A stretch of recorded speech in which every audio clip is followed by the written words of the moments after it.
আসসালামু আলাইকুম। তাহলে আজকের দিনের নির্ধারিত ভোকাবুলারি গুলো যদি আমাদের স্ক্রিনে দেখা শুরু করি এবং এই ভোকাবুলারি গুলো প্র্যাকটিস করার জন্য অবশ্যই পিডিএফটা আমরা ডাউনলোড করে নিব। তাহলে আমাদের আজকের যে প্রথম ভোকাবুলারি সেটা হচ্ছে এগ্রি। এগ্রি মানে অনুমোদন করা বা গ্রহণ করা। এগ্রি মানে রাজি বা সম্মত হওয়া বলতেই যে তা না, অনুমোদন করা বা গ্রহণ করার ক্ষেত্রে আমরা এগ্রি ওয়ার্ডটাকে ব্যবহার করি। পরবর্তী ওয়ার্ড এগ্রিয়েবল। এগ্রিয়েবল মানে শুধু রাজি বা সম্মত, যে কেউ কোনো চুক্তির ক্ষেত্রে রাজি বা সম্মত হলে আমরা এগ্রিয়েবল এই ওয়ার্ডটাকে ব্যবহার করি। এহেড মানে সামনে, আগে বা সম্মুখে, যে আমাদের সামনে, এক্ষেত্রে আমরা এহেড এই ওয়ার্ডটাকে ব্যবহার করি। এহেড অফ কারো বা কোনো কিছুর সামনে, আগে বা সম্মুখে, যে আমাদের সামনে তিনটি ছেলে ছিল, আমাদের সামনে তিনটি মেয়ে ছিল, এক্ষেত্রে আমরা এহেড অফ, যে আমাদের সামনে, যে কারো বা কোনো কিছুর সামনে, আগে বা সম্মুখে আমরা এহেড অফ এই ওয়ার্ডটাকে ব্যবহার করি। এড সাহায্য বা সহযোগিতা, সহায়তা, যেমন বৈদেশিক সাহায্য সহায়তার ক্ষেত্রে ফরেন এইড, আমরা এই ওয়ার্ডটাকে এইভাবে ব্যবহার করি। ঠিক একই ওয়ার্ড এইড, এটার অর্থ সাহায্য করা। এইড সামবডি ইন সামথিং, যে কাউকে সাহায্য করার ক্ষেত্রেও আমরা এইড এই ওয়ার্ডটাকে ব্যবহার করি। এলিং, এলিং মানে অসুস্থ, এবং এটা কোন ধরনের অসুস্থ? উন্নতি হচ্ছে না, এই জাতীয় অসুস্থের ক্ষেত্রে আমরা এলিং এই ওয়ার্ডটাকে ব্যবহার করি। এটা খুবই কমন পরিচিত একটা ওয়ার্ড, আমরা ইংলিশ নিউজ পেপার গুলা পড়লে এই ওয়ার্ডটাকে খুবই পেয়ে থাকি। এলিং অসুস্থ, এবং এমন টাইপের অসুস্থ যেগুলোতে উন্নতি হচ্ছে না এইসব ক্ষেত্রে। এম এট ডুইং সামথিং। এম মানে কোনো কিছু অর্জন করতে চেষ্টা বা পরিকল্পনা করা, যে মাই এম, যে এম হচ্ছে এমন একটা ওয়ার্ড যার বাংলা মিনিং হবে কোনো কিছু অর্জন করতে চেষ্টা বা পরিকল্পনা করা। ইয়ার, এই ইয়ার হচ্ছে সম্প্রচার করা।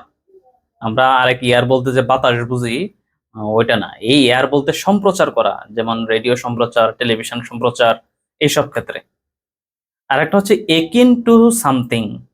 একুইন টু সামথিং মানে হচ্ছে সদৃশ্য, এক জাতীয়, একই ধরনের, মতো বা অনুরূপ। যে একিন টু সামথিং মানে হচ্ছে যে তার ভালোবাসা, ভালোবাসার সাথে করুণার সাথে সদৃশ্য, এই জাতীয় ক্ষেত্রে আমরা একিন টু সামথিং এই ওয়ার্ডটাকে ব্যবহার করি। অ্যালার্ম, অ্যালার্ম মানে হচ্ছে ভীত বা উদ্বিগ্ন করা, যে কোনো পরিস্থিতি যদি আমাদেরকে ভীত করে বা উদ্বিগ্ন করে তোলে, এইসব ক্ষেত্রে আমরা অ্যালার্ম এই ওয়ার্ডটাকে ব্যবহার করি। আর একটা হচ্ছে alarming.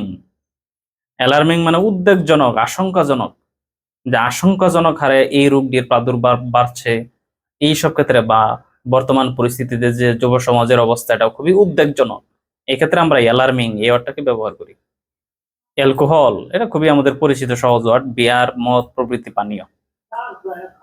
Alert somebody to something, alert somebody to something, কাউকে কোনো কিছুর ক্ষেত্রে সতর্ক করতে চাই আমরা, এইসব ক্ষেত্রে আমরা অ্যালার্ট সামবডি টু সামথিং এই ওয়ার্ডটাকে ব্যবহার করি। এলিয়াস, এলিয়াস মানে ওরফে অন্য নাম বা উপনাম। এলিয়াস মানে যে সে রেজা ওরফে হারুন, বা এই সব ক্ষেত্রে আমরা এলিয়াস এই ওয়ার্ডটাকে ব্যবহার করি।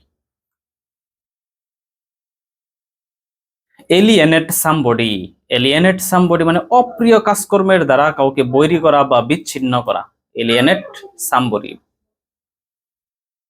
অল, অল এটা আমাদের খুবই খুবই পরিচিত এবং সহজ একটা ওয়ার্ড, সেটা হচ্ছে সম্পূর্ণভাবে বা পুরোপুরি ভাবে।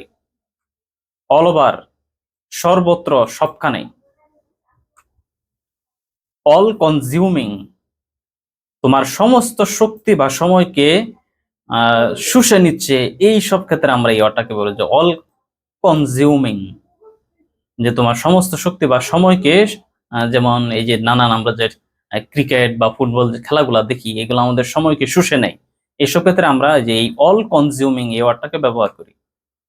এলিগেশন, এলিগেশন মানে কারো বিরুদ্ধে অভিযোগ বা নালিশ থাকলে আমরা এলিগেশন এই ওয়ার্ডটাকে ব্যবহার করি। তাহলে এই ছিল আজকের দিনের আমাদের নির্ধারিত ভোকাবুলারি গুলো। তাহলে দেখা হচ্ছে পরবর্তী ভিডিওতে। আসসালামু আলাইকুম।